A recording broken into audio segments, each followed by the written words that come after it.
Haga khat arterik unaitung arajar arpusaw, ke Deputy Commissioner ke Hema Nayak kalapli Paidbah World Population Day and Stop Diarrhea Campaign Hamadan Yelek High School Dinang Para SSA, Kabadon South West Garo Hills.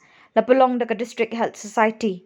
Ya kini ke jingelap lapulong na kabenta ke Shillong Dinang Para bagi Shillong Bamarjan ke belatip na kabenta ke jingyap jungi kena ke babun ba ke jingduna ke jingyo ke jing syakri ha ka kwat ke kya.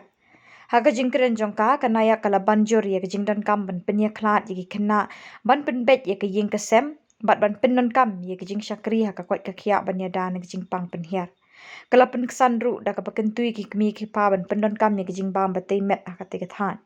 Kinongkren ba kongsan ki kentup ya ke ofisar puli puthi jong ki school district utapos marak ubalai kren halor ka benta jong ke puli puthi ha ka kwat ke kya bat ka ofisar ka kwat ke kya jong ki long kemi bat ki kena jong ke district ke Dr. Lydia Marak ke belakren halor ke stop diarrhea.